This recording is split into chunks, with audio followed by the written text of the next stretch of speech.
Bonjour à tous, j'espère que vous allez bien. Aujourd'hui, je vais vous parler de mon avis sur le 5e épisode de la série Star Wars, le livre de Boba Fett.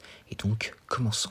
Donc, au début, nous retrouvons un visage assez inattendu et familier, Din Djarin, qui traque et tue une prime.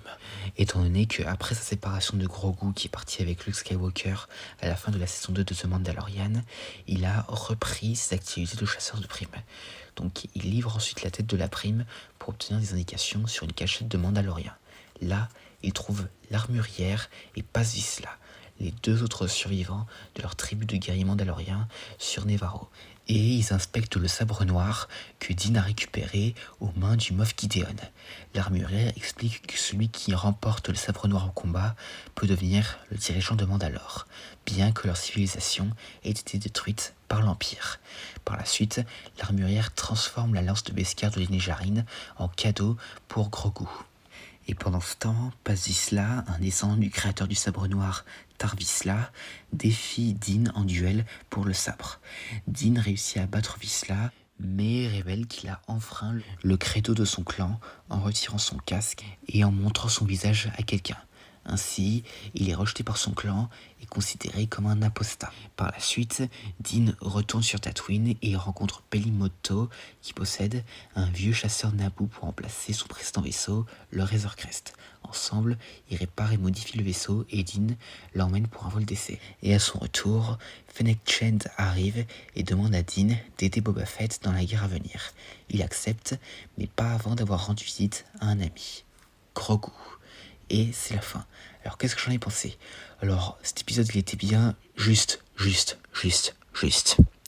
C'est pas du Boba ça, non mais désolé, la première fois que j'ai vu cet épisode, j'ai cru c'était la saison 3 de Mando que j'étais en train de regarder là. Et en plus, Boba, il apparaît même pas dans cet épisode.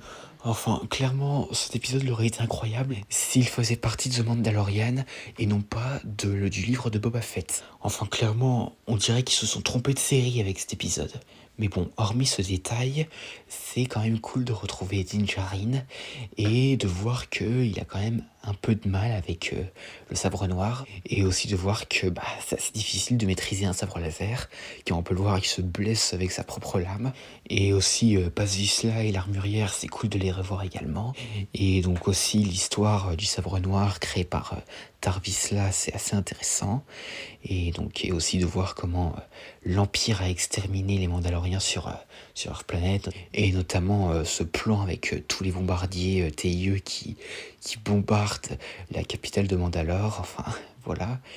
Et donc alors bon, là, les passages sur Tatooine où ils construisent, enfin plutôt qu'ils réparent et modifient le vaisseau Naboo, alors clairement on aurait pu s'en passer de cette partie-là. Et d'ailleurs au passage, sympa le petit caméo d'un droïde d'unité BD. Et pour les créatures, on est bien servi. Et aussi sympa le petit clin d'œil à Jurassic Park avec Peli Motto qui se fait attaquer par le rat Womp là. Non mais... Et d'ailleurs c'est pas étonnant puisque c'est Bryce Dallas Howard qui a réalisé cet épisode. Et aussi j'ai bien aimé le petit retour dans le canyon où Anakin avait fait la course de pod dans la menace fantôme là. Franchement c'était assez marrant de revenir là et de voir qu'il y a encore le passage qui a été détruit par Anakin quand il faisait la course dans le film. Et aussi, on a aussi encore une fois le retour de Carson Teva, non mais ce pilote de X-Wing de la Nouvelle République qui est littéralement partout depuis la saison 2 de Mando là. Non mais je me répète, à force, je m'attends presque à qu'il soit dans la série Skeleton Crew, la saison 2 de Ahsoka limite. Et donc à part ça, voilà ce que j'allais dire concernant cet épisode. Concernant ma note, ce serait 6 sur 10. Et donc voilà, j'espère que cette vidéo vous aura plu, n'hésitez pas à me dire ça dans les commentaires et à la prochaine.